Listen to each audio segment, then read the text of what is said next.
If you have a problem with feminism, Islam will fix it. If you have a problem with your wife not obeying you, Islam will fix it. Islam fixes a lot of the problems that men are currently facing. Yeah. The problems we're discussing on this show, Islam fixes all of them, right? That's the first thing about Islam. And I'm not a Muslim, right? If I had to choose a religion, I would, because I live in an Orthodox Christian country, I go to the Orthodox Christian church. I donate $20,000 a month to the church in the country I live in. The church in Romania is very powerful, and I like having church friends. So I give them a lot of money, right?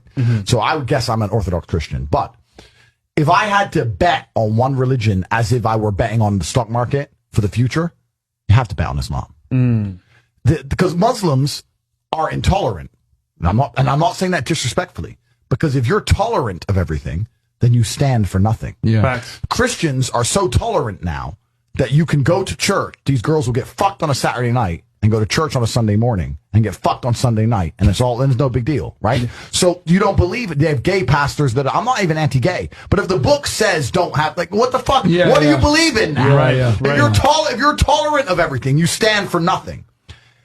I can walk through London with a T-shirt saying Jesus is gay, and nothing will happen to me. If I did the same thing with the Islamic prophet, I'd be dead before I got to the end of the street. Boom. That's how much they believe and respect. And I respect people who stick up for what they believe in. Yeah. It's not even about me believing in it. I respect them because they believe and they will defend. Muslims are the only people who will defend their religion. They will defend their beliefs. They refuse to be mocked. They refuse to be insulted. And I respect that about them. I respect that. That's an amazing thing about them, right?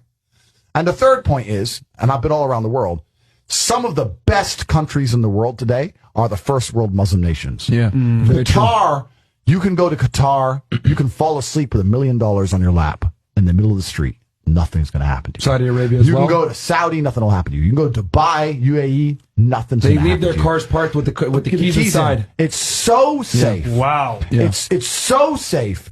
Women, everyone's married. Every woman obeys her husband. Every single woman has 4, 5, 6 kids. Big families, all the things we're talking about, all the problems we have here, right? They've got none of that. None of it. Because of Islam. Islam keeps society in the role where women obey their man. Women have children. Women have big families. Women are exceptionally happy to do so. Yes. Before some Western girl comes in here and runs her mouth, the Islamic women are happier than any fucking thought you're going to see in the club tonight. They're very true. They're happy. Society is functioning. Their population is growing because in most Western countries the population is declining. Yep. Tim Cass was talking about it today. I was talking. We were 2 people have 1 kid. Doesn't work. Doesn't work. Right. 2 people need to have 3.1 kids because people die. Right. People die prematurely. Blah blah blah blah. Yeah. So we have population problems in the West. They have none of the population problems. Society is functioning, and that's what society is. Society starts at the smallest possible group. You have families, and families make a street, and that street makes a village, and that village makes a town. That town makes a city, and that city makes a country. So if it's broken at the very fundamental level, if its family level's broken, then it's broken the whole way up. Yep. And that's what's happened in the West. And the first world Islamic countries have none of those problems. So if you're going to talk about a belief system that fixes issues, you need to go to Islam.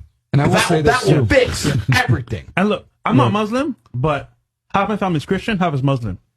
Sorry to say this, the half that's Christian, they're all divorced. The half that's Muslim, they're still married, hella kids, and they're happy. The wives do serve their husband, the kids understand the roles, and generally they're happy. You're right on that, 100%. So I just have absolute, even though I wouldn't identify as Muslim, I have absolute respect for the ideology, respect for the mentality, respect for the warrior aspect of it. I respect it. They don't play. They don't play. You can't insult their shit. But you can insult the church all day. You can make fun of it. There's a fucking show on Netflix about a gay Jesus. That's a joke, right? Ha ha ha. And what do the Christians do? Nothing. Christianity is a dead religion. Your own Pope.